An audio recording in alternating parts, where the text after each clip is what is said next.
So, ang aking pong mensahe ngayon ay pinamagatan ko pong sabihin natin pong lahat, from self to others. Yan po.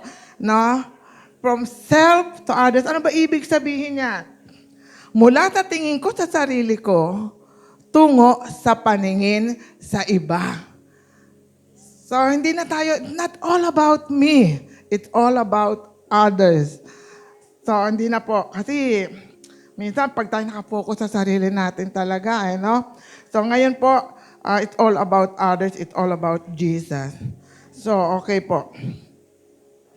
Magbibigay po ako ng ilang halimbawa kung ano ba ibig sabihin ng from self to others sa Acts 14:9. No, ano ko na lang siguro para praise. There was a crippled man.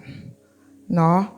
Sabi doon, habang siya ay nakikinig tong pilay kay Paul, habang nag-share si Paul, sabi, ano ni Paul ay, he saw that he believed, yung pong crippled man, and could be healed. So, nakita ni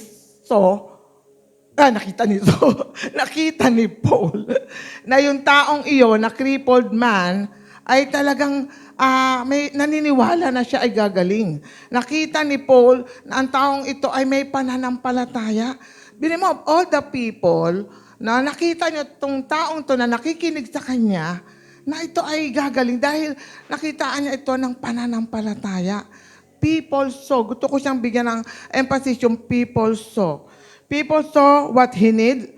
People saw the need of others. Nakita niya ang pangangailangan ng iba. Mga kapatid, kayo ba alam nyo ang kondisyon o pangangailangan ng inyong kapwa? Ng inyong katabi, alam mo ba ang kalagayan niyan? Kumusta na kaya siya? Tanungin mo nga, kumusta ka na? So, yun Kapag tayo ay sensitive, nakapokus sa others, so, nagiging, tayo nagiging aware, nagiging sensitive tayo sa kalagayan o kondisyon ng ating kapwa. So, nakukuha niya po ang pinakagusto kong puntuhin, Malay mo, yung katabi niya, merong dinadaanang mabigat, hindi lang natin halata. So, bibigyan ko ng pagkakataon talaga na yan ay kumustahin after the service. So, magbibigay pa po ako ng ilang halimbawa. Sa Acts 16, 13, 14. So, yun na lang pong naka-highlight, naka-bold. Nagkataong may mga babaeng nagtitipon doon, kaya nakiupo kami at nakipag-usap sa kanila. So, eto po. Siguro kung ako ay introvert din, katulad ni Ate Ann before, siguro, ako nakikiupo ako sa karamihan na nakikipag-usap, hindi ko yata yung gagawin. Kasi mahiyain din ako Hindi. Kasi hindi talaga pala advisable sa atin yung pagiging introvert, Kasi hindi yan magagawa ng mga taong mahiyain. Yung sa karamihan, nakikiupo ka, tapos dadaldal ka, makikipag-usap ka. Ako rin yung tipong, lalo pagka mood, hindi kita kakausapin kung ako ay hindi mo kinakausap. Ba't kita papansinin kung hindi mo naman ako pinapansin? Kaya lang po, si Paul, dahil may motibo siya na ito ay masyara ng Word of God, ito po, sinamantala niya yung pagkakataon. Nagkataong may mga babaeng nagtitipon doon, kaya nakiupo kami at nakipag-usap sa kanila. So, at nag-share nga po sa dulo niyan, nawi niya yung mga babaeng nagtitipon doon sa Panginoon. Praise God for the sake of the gospel. Talagang gagawin na talagang makipag-usap, makiupo sa karamihan for the sake of gospel. Alam ko may ilan na sa ating ganyan na ginagagawa yan. Kahit saan, nag-share, bawat basta may nakita siyang opportunity, he grabbed that opportunity. At alam ko marami na ang nagagawa niya. May nakapag-share na sa bus. Bilhin mo sa Starbucks, may namulubi lang. Talaga namang nagulat kami. Talagang nahingi lang sinaran at pinag-pray pa. Kaya sa bawat pagkakataon, ginagrab niya. So hindi pwede ang mahiyain o introvert. Diba? So from self to others tayo mga kapatid. Amen. Praise God. So, eto po. Yung last Sunday, nagpunta kami sa MOA. Kasi po kami after and dahil may van, kami family ko, ano maisipan namin? Libre yung toll. Free toll. No. So, punta kami. Nung pauwi na kami, lakad-lakad kami, doon sa isang bench, may nakaupo sa park. Kaya lang lalaki, mga edad 35. Ngayon, ako yung kinakatok. Binigyan ako ng pagkakataon. Sabi ko, ano ba to? Hindi ako mapakali. Na ang dami namin mga born again doon. Tapos may isang kaluluwang nakaupo doon. Para hindi ko maatim na umalis na hindi ko na-share. No? Ngayon, dahil nakaupo siya, sabi ko, ano ba ito? Lalaki pa naman. Sabi ko, gano'n, di ba? Lola na naman ako. Total, ito bata pa. Kung gano'n. Gano'n ko na tinitingnan. So, sa ano lang naman, parang 3-minute gospel. So, sineran ko at natutuwa naman ako, partner kami ni Ate Roda, siya naman yung nag-pray. Praise the Lord talaga. So, ganun yung ano natin, no? Lagi yung motibo natin to share the gospel. Amen, mga kapatid.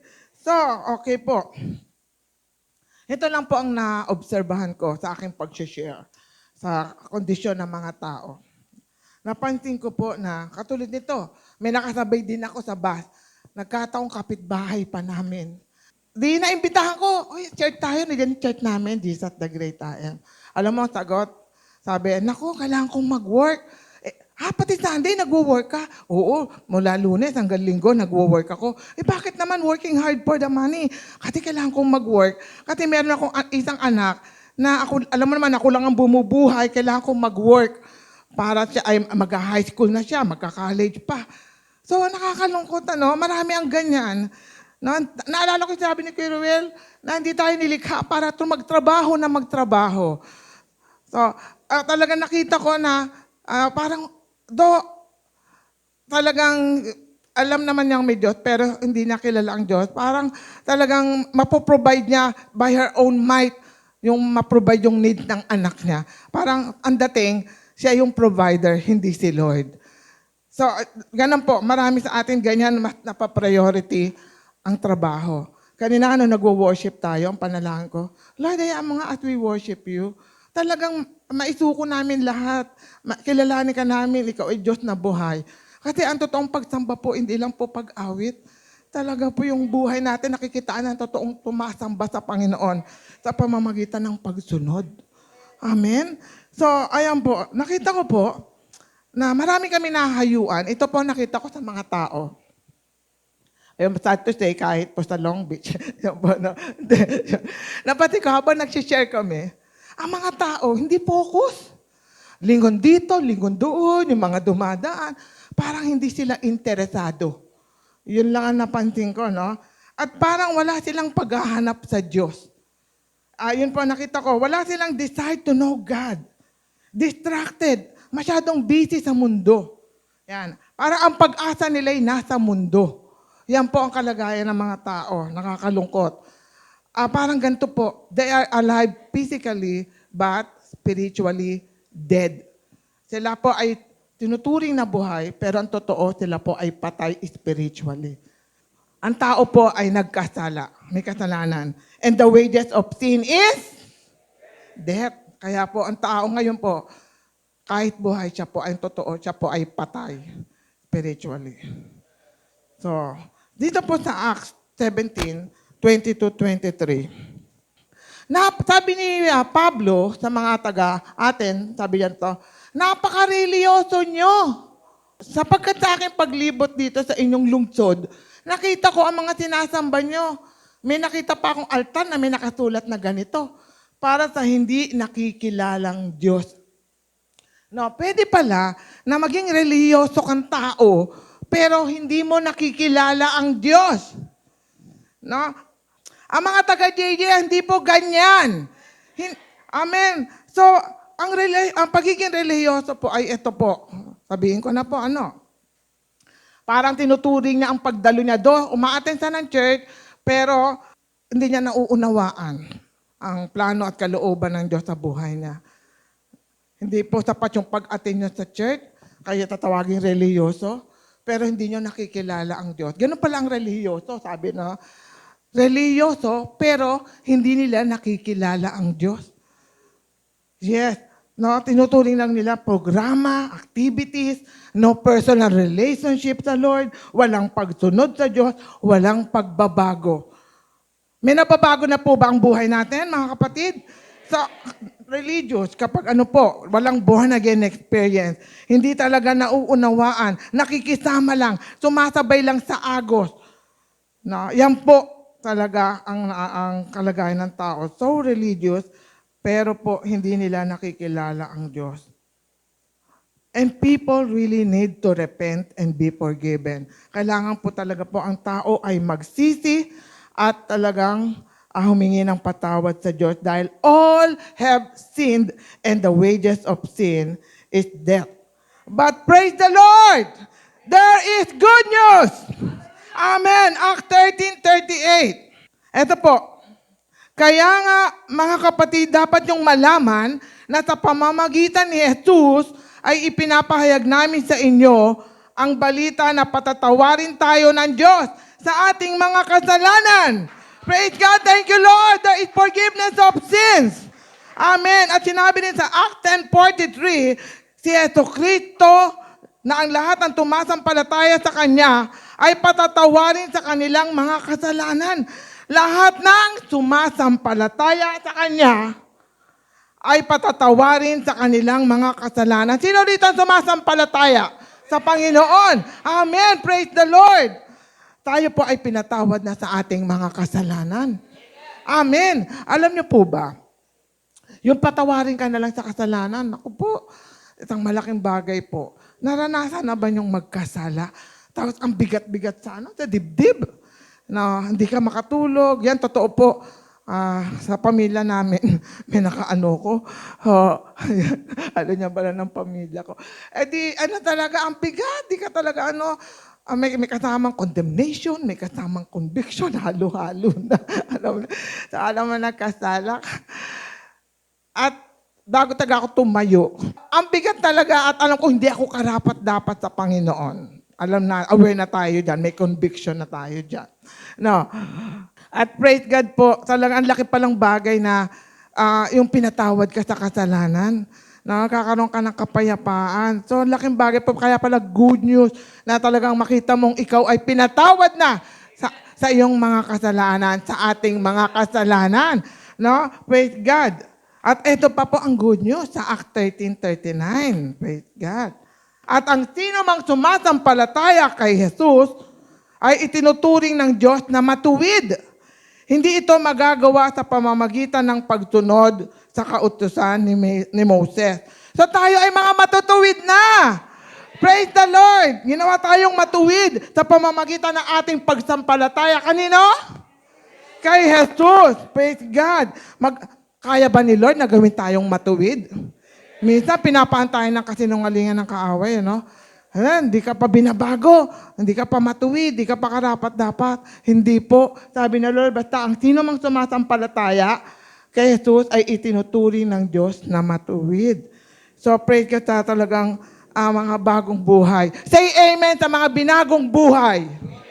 Amen. Praise God. Ang lakas lahat talaga binago na ang buhay ng Panginoong Jesus. Okay. Pero mga kapatid, talagang talagang lahat tayo, all we need is to repent of our sins. Kailangan po natin talagang magsisi, lalo po sa mga bago namin kasama ngayon.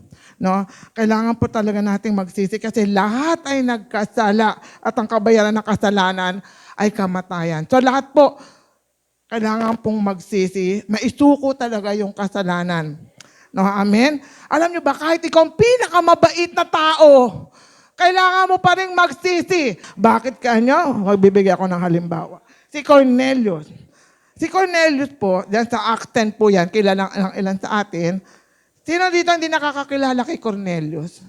Act 10, pakibasa po ha. Mga Gawa, chapter 10. Si Cornelius. Si Cornelius po, nasabi po doon, kasi hindi natin si Cornelius in person, he was a good man. Giver, generous, yan, and God-fearing.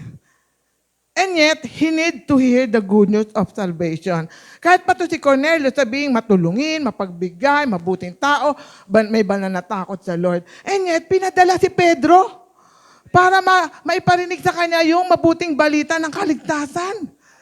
So kasi po, sinasabi nga, ang tao po ay kailangan po talaga, nasabi dito, is, ang sino man sumasampalataya, kailangan lang sumampalataya kay Jesus, marinig ang mabuting balita, at doon lang ituturing ng Diyos na matuwid. Hindi ito magagawa sa pamamagitan ng pagsunod sa kautusan ni Moises. At si Cornelius niloob ng Lord na iparinig sa kanya ang mabuting balita ng kaligtasan. At sila po ay tumanggap kasama ng kanyang mga kasama sa bahay at sila ay nabautismo sa banal na Espiritu.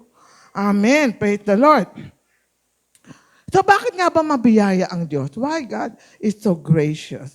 Sa Acts 13:47.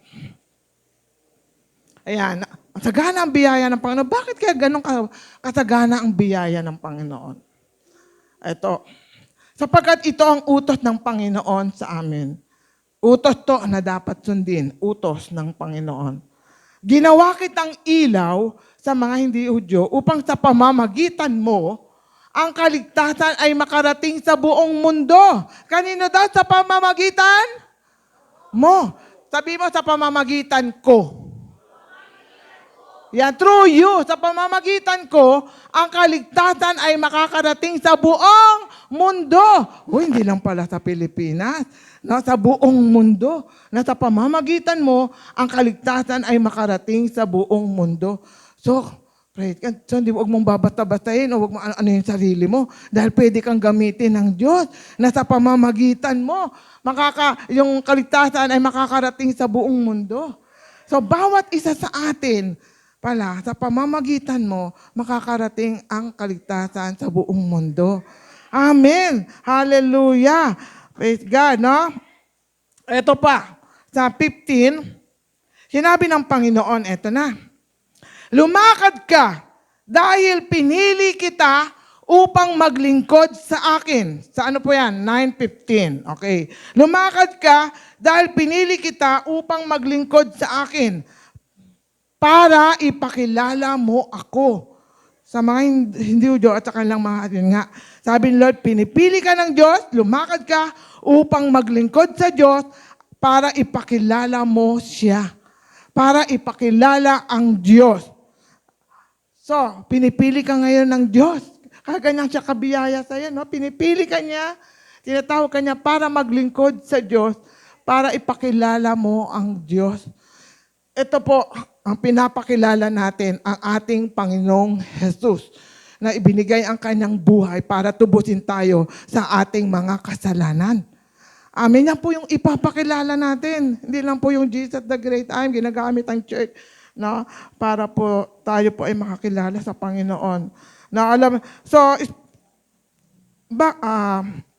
yan, may naalala kasi ako dito, yung ipakilala, papakilala ang Diyos. Kasi naalala ko yung preaching ni Pastor Manny na he is so proud na ipakilala si Ate Christy. Dahil proud siya at talagang pinagmamalaki niya, pinapakilala niya si Ate Christy na kanyang girlfriend. Sabi niya sa kanyang pamilya, sa kanyang mga kaibigan, girlfriend ko!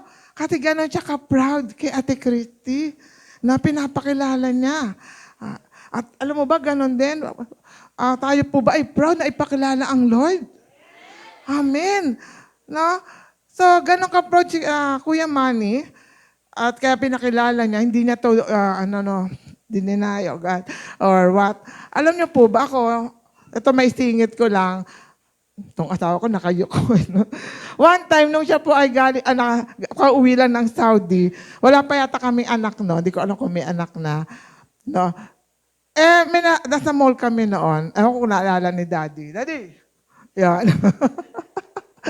Nagkataon na meron siya nakita doon mga kasama galing Saudi, kasi Saudi Arabia po si Orly. So, nagkataon nakita niya yung mga dati na kasama sa Saudi. Naghihintay ako kasi chika-chika sila. Hindi ako pinakilala. Hindi ko alam sa isip ko, kinahihiya yata ako ng asawa ko. Ang sakit pala pag hindi ka pinakilala. No.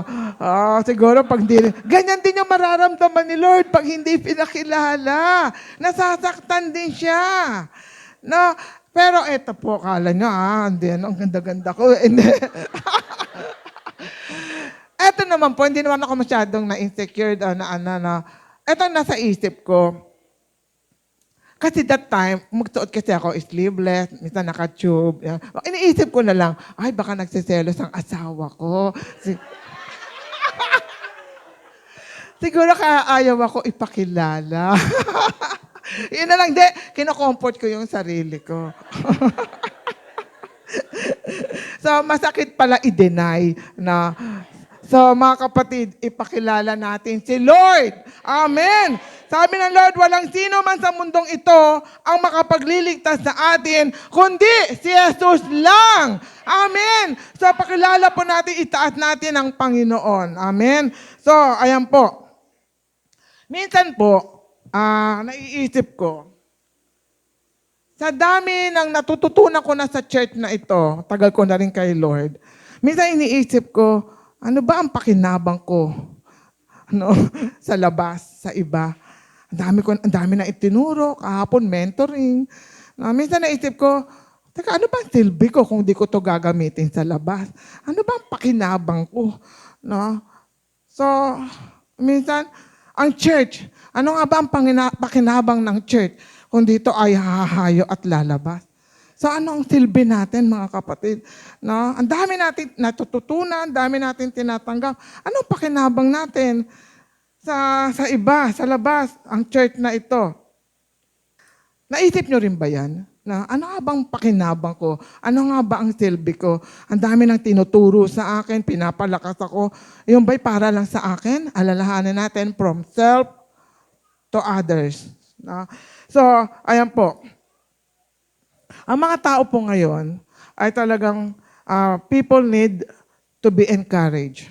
Kailangan na pong ma-encourage ng mga tao nowadays na talagang grabe po, lalo po yung naganap sa Badyaw. Pero praise God po ang ano ngayon, napakabuti ng Lord sa Badyaw. Ang daming tumulong, ang daming nagbigay. No? At talagang, alam nyo, church, daigin natin ang kawang gawa ng iba. Ano na ba naging bahagi ng church doon sa nasunog na Badyaw? Daigin po natin ang kawang gawa ng mga outsider. So, ayan po, at alam natin, gusto natin maging bahagi dyan. Pero salamat sa mga ginamit ng Lord, maging sa mga international, God bless you, na naging bahagi po kayo dito. So, ayan po, ang mga tao po ay kailangan na po talagang ma-encourage. Tingnan mo ulit yung katabi mo, baka kailangan ng encouragement yan. No, hindi mo alam ang kanyang pinagdadaanan. So, after this service, talagang mag-encourage tayo. Bakit? Ito po, sa Act 13:15. Act 13:15. Mga kapatid, kung may sasabihin kayo na makapagpapalakas loob sa mga tao, sabihin nyo. Ulitin ko, mga kapatid, kung may sasabihin kayo na makapagpapalakas ng loob sa mga tao, sabihin nyo. Amen. Hindi yung marites. Hindi, yan po, no. Speak life. Impart life. Okay, mga kapatid, no? Praise God. Alam niyo, magbibigay lang din po ako, no? Hindi lang po yung sa Badyaw o sa mga discourage, sa mga kapatiran. Ito pong, ulit, pasensya na kayo kung ito lagi ang ginagamit ko, ha? Yung tungkol po sa pagpapalakas ng loob. Ito pong si Orly ulit, kasi lagi ko siyang kasama. For the glory of God. Love na love, no? Hindi kasi po ito si Orly. Kahit po sinasabihan ko na, love, kasi po ang tiyaga-tiyaga niyang pumunta every Friday o once a week. No? Pupunta yan sa Kamanaba, sa San Antonio. Ay, Kamanaba, sa Cagayan. Sa San Antonio, kina Auntie Carmen. Ang totoo, pinipigilan ko na siya. Sabi ko, Daddy, hayaan na natin sila sa San Antonio. Kasi po yung nanay ni Aleli, na si Mylene, Sinabihan ko sa chat na samahan na lang niya yung mama niya kasi malabo ang mata, si Auntie Carmen. Samahan na lang doon sa San Antonio kina Pastor Ruel. Kaya sabi ko, Daddy, huwag ka nang dyan, pumunta na dyan. Hayaan na natin ang mga taga JD San Antonio ang mag-alaga sa kanila. Harang ganon. Pero hindi ko alam, nasasaktan pala ang puso ng asawa ko. Kasi yung ginagawa pala niya, gusto niya. Mahal na pala yung ginagawa niya. Kasi bakit? Kasi mahal niya yung mga taong iyon. Yun ay mga taong malalapit sa kanyang puso. Kasi yun ay kamag-anak niya. So, ba't ko ito sinabi? No? Kasi kapag gusto natin yung ginagawa natin paghayo, pag-cell group, pag talagang gusto at mahal natin yung ginagawa na, kahit hindi tayo mapipigilan eh. Alam niyo ba yung asawa ko, nagdadala pa ng merienda. Kada pupunta po siya, pamasahe, malayo, mag-half day sa palengke, at talagang yung mag-i-invest, yung pala ay gusto talaga niya, free will niya. At masaya niya itong ginagawa, hindi napipilitan. Talagang ano yon, kahit pinipigilan ko na ayaw pa, kasi gusto niya dahil mahal niya at content siya sa mga tao doon. So, yan po yung nagagawa kapag mahal mo yung ginagawa mo, gusto mo, no? You go beyond, yung bang higit pa doon sa ginagawa mo, pamasahe, oras, kung kinakailangan magdala ka pa ng merienda, magmerienda, kung kinakailangan mag-half day sa work, mag-half day sa work, kasi gusto po niya yung ginagawa niya. Amen? Ito mga kapatid, no? Bakit nga ba tayo, ano bang dahilan ba tayo nagagalak? Oh, masaya. Kasi nga, ito po. At bakit nga ba? Kailangan itong malaman ng lahat ng tao. Eh. Dito po sa Act 2:25, ayan. Dapat to alam mo sa sarili mo. Kasi sabi dito, alam kong ang Panginoon ay lagi kong kasama at hindi niya ako pinapabayaan. Kaya hindi ako nangangamba. Kaya masaya ako at hindi mapigil ang aking pagpupuri sa Diyos. Kasi alam niya, kasama niya si Lord, hindi siya pinapabayaan at hindi siya nangangamba, kaya masaya ako.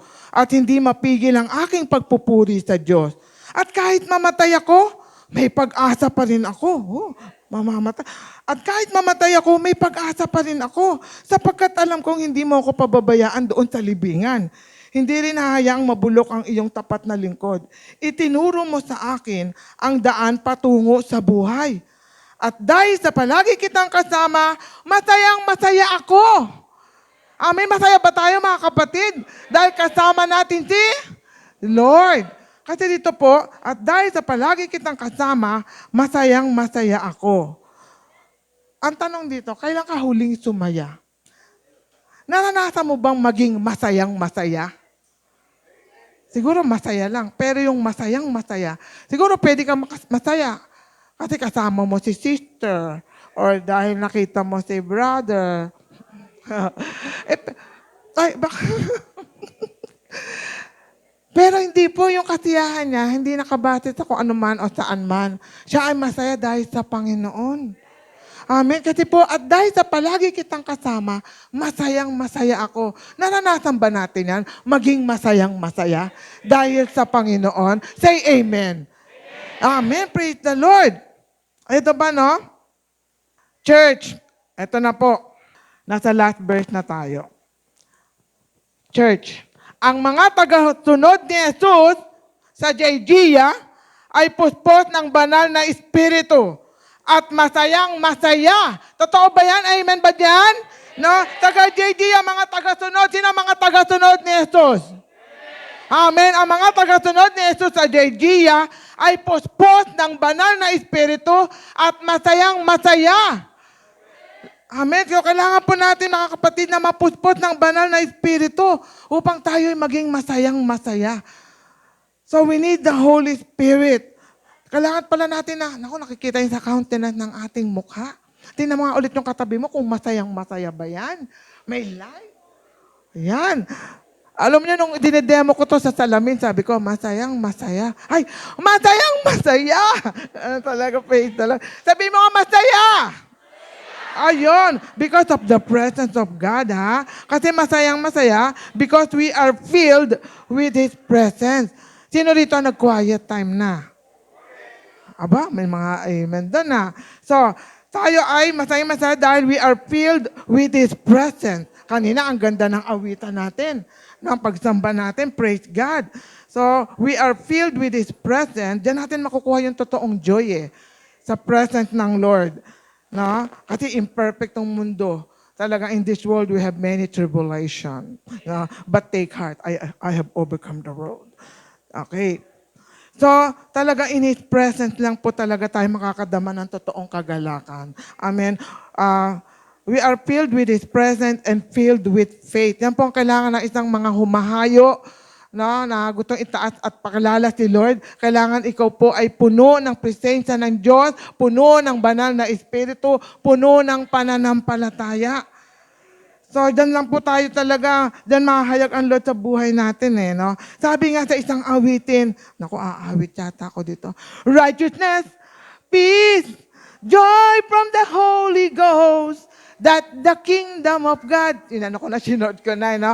Ang totoong pinaghaharian ng Diyos, may righteousness, may peace, may joy. Amen. Praise the Lord. That's the kingdom of God. Yan ang mga taong pinag-aarian ng Diyos. May righteousness, may joy, may peace. And that's the kingdom of God. Amen. And this kingdom of God must be preached to all nations. Amen. Praise God, no? So, mga kapatid, talagang let us all be filled. Nasahin natin na mapuspos tayo ng Espiritu at talaga ng pananampalataya. Kailangan natin ng patnubay at tulong ng banal na Espiritu. So, ayan po, gamitin tayo ng Diyos. Let the joy of the Lord be our strength. Tulungan tayo ng Espiritu Santo. Amen? So, yun lang po mga kapatid. And God bless you all. Sige po, tumayo tayong lahat at tayo'y manalangin. Panalangin natin itong mga na-receive natin na talagang ang maging tugon nito ay mga kaluluwang maliligtas sa labas. Amen. Hallelujah, O God. Hallelujah, Lord. Lord, talagang ina-acknowledge namin ngayon, God, ang kapangyarihan ng iyong Espiritu Santo. O Lord God. Lord, tulungan niyo po kami. Ikaw po nagbibigay sa amin ng kakayanan. Lord, na ito po ay masunod. Hinihiling ko po sa Espiritu Santo na sumama po sa amin ngayon. Lord, bumaba sa amin, sa bawat isa sa amin. At tagang humayo po kami. Lord, magbigay ng buhay. Magsalita ng mga nakakapagpalakas ng loob. Maitaas ka dahil sa pangalan mo lang, Lord, God, kami may kaligtasan, O Diyos. Kaya gamitin niyo pong bawat isa sa amin. Ito po kami pa sinesend. Lord, sinesend out mo po kami, O God, upang talagang ang hari mo ay lumagana, Panginoon. Hallelujah, O God. Lord, pinagkakatiwala ko po ang bawat isa sa kapangyarihan ng iyong Espiritu Santo. Lord, magsama niyo po lagi pong naming maranasan. O God, thank you, Lord God. Sabi mo nga, lift Jesus higher and you will draw all men unto you, O God. Lord, be lifted up, O God, in Jesus' name. Salamat po, let your will be done. In Jesus' name we pray. And everybody will say, Amen. God bless you.